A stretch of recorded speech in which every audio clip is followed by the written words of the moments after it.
বলতেছে আমার ভাই যে আমাদের যিনি ফালু শাহ বাবা রহমতুল্লাহ আলাই উনার নামের উপরে গান, এখন আমি উনার নামের উপরে গান করলে তো হ্যাঁ আমারে ফেসদে ধরবো, কে ওর কথা শুনবো না, ঠিক আছে না?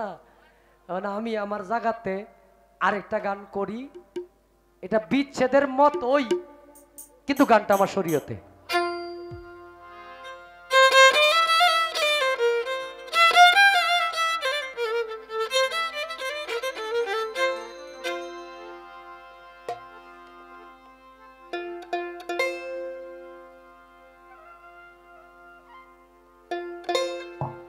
ওরে ভাবনা নাই যার মনে রে বুঝিবে,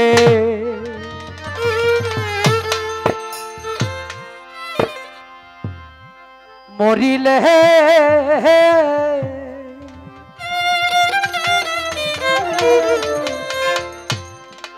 আমাদের বৃহত্তম ময়মনসিংহ নেত্রকোনার ভিতরে সাধক চাইন মিয়া সাহেবের নাম হয়তো আপনারা অনেকেই শুনছেন। আমি ওনার নাতিনের সাথে গান করেছি। সাধক চাইন মিয়া সাহেবের ছেলে যিনি আজাদ মিয়া, পল্লী বাউল আজাদ মিয়া, কিছুদিন আগে মারা গেছে, ওনার সাথে প্রোগ্রাম করেছি। ওনার মাজারে গেছি। আমাদের প্রায় 2 পুরুষ আগের ব্যক্তি ছিলেন, এলাকা ভিত্তিকভাবে যে দলিল প্রমাণ করে উনি নিজের জানাজা নিজে দিয়া গেছে। উনি উনার জানাজা কে পড়াইছে এলাকার কোনো মানুষ বলতে পারবে না যে আমি উনার জানাজাটা পড়াইছি। উনি ওসিয়ত করে গেলেন যে আমি যখন চলে যাব একটা ব্যক্তি আসবে দক্ষিণ দিক থেকে, ওই ব্যক্তি আইসা আমার জানাজা দিবে, তোমাদেরকেও জানাজা দিতে হবে না। মসজিদেরই পাশে আমার যেন কবর হয়, এই গানও উনি লিখেছেন। আমার যেন হয় মরণ আল্লাহু নামের সাথে, এই গান লিখেছেন। অসংখ্য গান ওনার লেখা।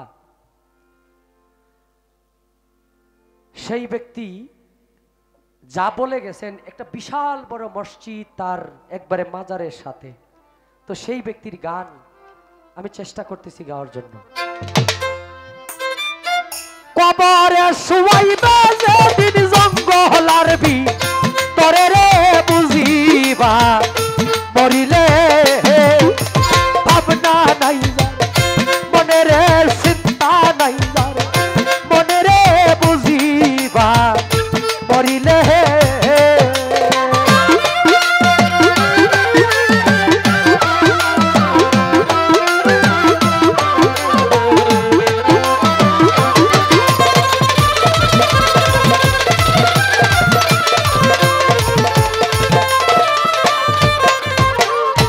একাকিনী শুইবা যেদিন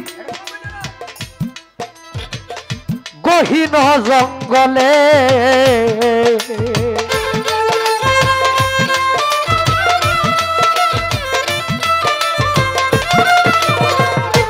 একাকিনী শুইবা যেদিন গো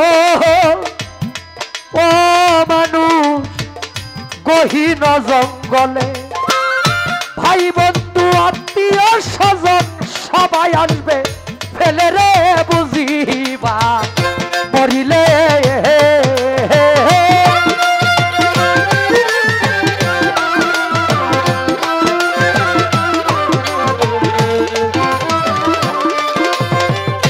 ভাই বন্ধু আত্মীয় স্বজন সবাই আসবে ফেলে রে বুঝিবা, মরিলে ভাবনা নাই যারে মনে রে, চিন্তা নাই যারে মনে রে বুঝিবা, মরিলে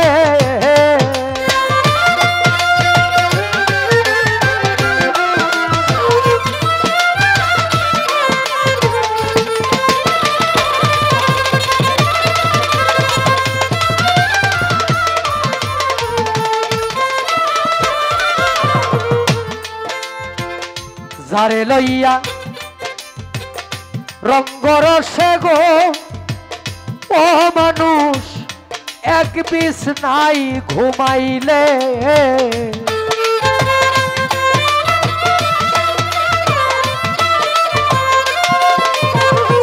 যারে লইয়া রঙ্গরসে গো বিছনায় ঘুমাইলে সে তোমারে ছেড়ে যাইব দুই চক্র জিলে গো বুঝিবা মরিলে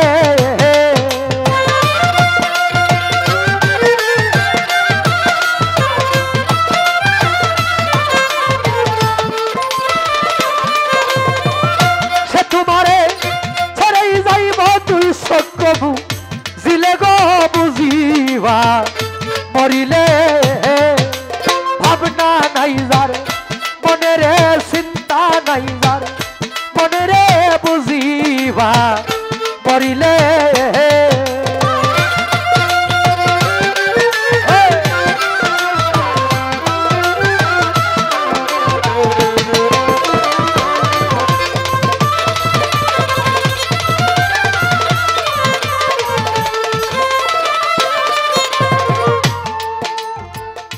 নামাজ রোজা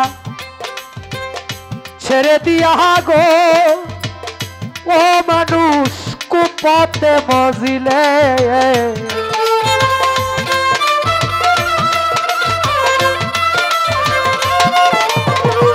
নামাজ রোজা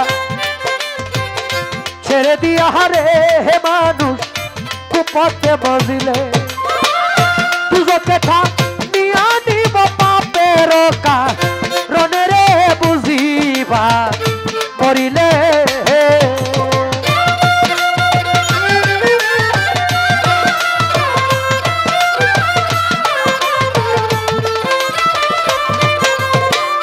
দুজকে থাক নিয়া দিব পাপের কারণে গো বুঝিবা মরিলে ভাবনা নাই যার মনে রে চিন্তা নাই যার মনে রে বুঝিবা মরিলে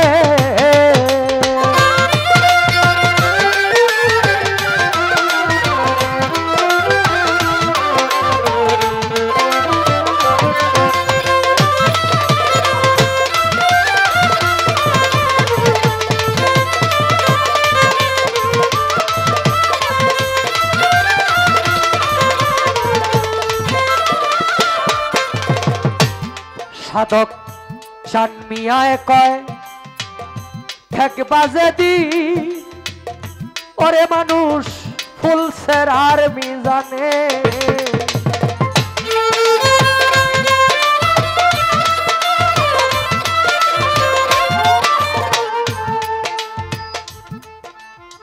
সাধকের গান ভাবনা নাই যার মনে রে চিন্তা নাই যার মনে বুঝিবা মরিলে কবরে শোয়াইবে যেদিন জঙ্গলার ভিতরে এই পৃথিবীতে এমন কোনো মানুষ নাই যে সারা জীবন জীবিত থাকবে। কেউ ৬০ বছর বয়সে, কেউ ৭০, কেউ ৮০, কেউ ১০০, এর বেশি আর যায় না। ঈমান হইল বিশ্বাস।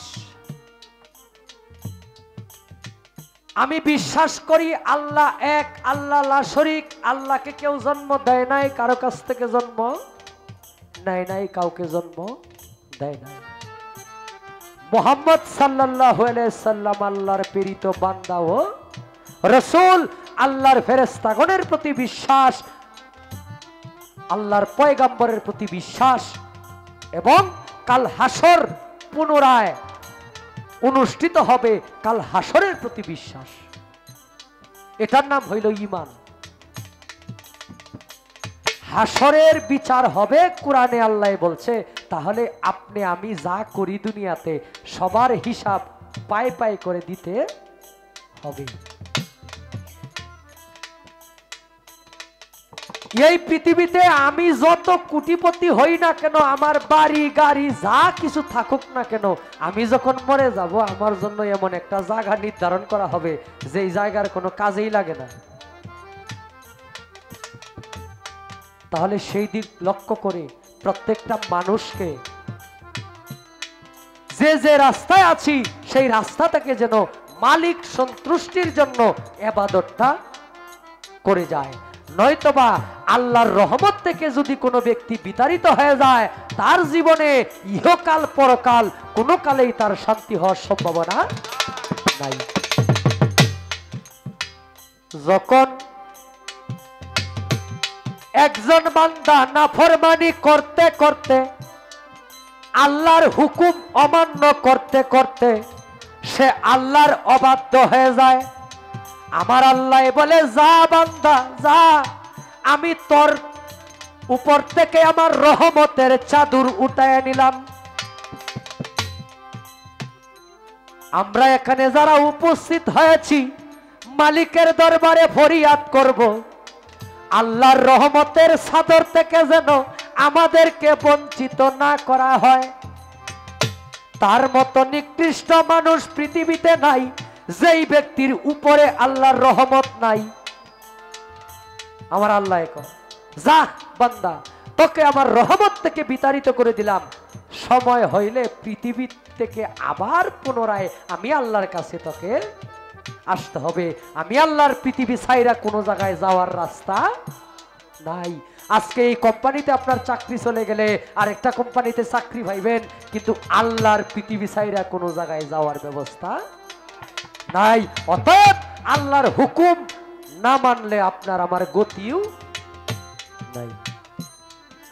সারাদিন কাজ করলেন, আপনাকে আমি 20,000 টাকা দিব, আপনি আমার 1 মাস আমার কোম্পানিতে চাকরি করলেন, বা আপনি আমাকে 20,000 টাকা দিবেন, আপনার কোম্পানিতে আমি চাকরি নিলাম, দিনে 8 ঘন্টা ডিউটি করলাম, 1 মিনিট ফাঁকি দিলাম না, 20,000 টাকার জন্য 1 মাস আপনার কাজ করে গেলাম। আমার আল্লাহ যে এই দুনিয়াতে আপনারে আমারে এত সুন্দর করে বানাইছে, মাটি থেকে আপনার জন্য রিজিক দিচ্ছে, আসমান থেকে পানি দিচ্ছে, জমিনকে বিছানা করেছে, আসমানকে ছাদ করেছে, আপনার আমার সুস্থতা রেখেছে, এই আল্লাহকে আমরা কয় ঘন্টা সময় দিছি? ভাববার বিষয়। প্রত্যেকটা নিঃশ্বাসের সময় আল্লাহকে সমান সমান হিসাব দিতে হবে। ইমাম গাজ্জালি রাহমাতুল্লাহ আলাইহির কিতাবে লিখেছেন, মরণের আগে পরে বর্তমান সময়ে এমন জামানায় আমাদের আবির্ভাব হয়েছে, প্রতিটা শ্বাস প্রশ্বাসকে গণিত মনে করে ইবাদত করতে হবে, সময় খুব কম। তাই বলবো, প্রতিটা শ্বাস প্রশ্বাসকে গণিত মনে করে, গণিত মানে এই যে 21,600 বার আসা যাওয়া করে নিঃশ্বাস, 21,600 বারে গেল গা একদিন এক রাত, গনতে গনতেই শেষ। আমি নয়ন শেখ যদি এখানে আসি, বড় জোর যদি বাচ্চা থাকে, ওই পর্যন্ত আর 30 বার আসতে পারবো, তাইলে আমার ইজ ডেড। কারণ 30, 32 বছর, 35 বছর হয়ে গেছে, গড়ায়ু 60-65 বছর, 30 বারও আসতে পারবো না। আমি কি মরণের আগের দিন পর্যন্ত গান গাইতে পারবো? 10 বছর পরে যদি বাঁচায় রাখে, আমার শরীর অবশ হইব। এখন যেমনি চিল্লাই, এইভাবে চিল্লাইতে পারবো না, মানুষ ওইভাবে মূল্য নাও দিতে পারে। তাই জোয়ান কালের ইবাদত খুব মূল্যবান, জোয়ান কালের ইবাদত খুব মূল্যবান, এবং বৃদ্ধ কালের ইবাদতও খুব মূল্যবান। মানুষ যদি জানতো, মানুষ যদি বুঝতো আসরের সম্মান কতটুকু, ফজরের সম্মান কতটুকু, আমার আল্লাহ বলে, তখন মানুষ হামাগুড়ি দিয়া নামাজ পড়তে যাইত। কিন্তু আমরা বুঝি না, আমরা বুঝি না, আমরা আলসি করি। কাল কাল কাল মানে আজকে করবো না, কালকে করবো। কে না কালকেতে করবো, আজকা দিন গেছে জাগা, কালকে থেকে ভালো কাজ করবো, কালকে থেকে নামাজ পড়বো, আগামী রোজা থেকে রোজা রাখবো, এইবার জাগা। এই কাল আর শেষ হয় না। কালটাকে শেষ করে আজ করতে পারলো যেই ব্যক্তি, সেই ব্যক্তি আল্লাহর প্রিয় বান্দা হয়ে মুমিন হয়ে গেল।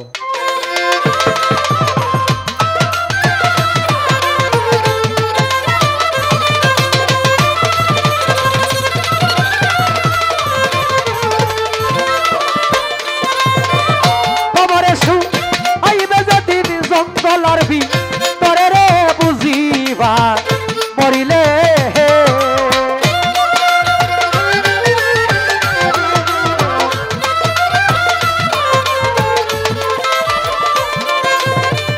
কবরে সু হইবে যেদিন জঙ্গলার ভিতরে রে বুঝিবা মরিলে ভাবনা নাই যার মনে রে চিন্তা নাই যার মনে রে বুঝিবা মরিলে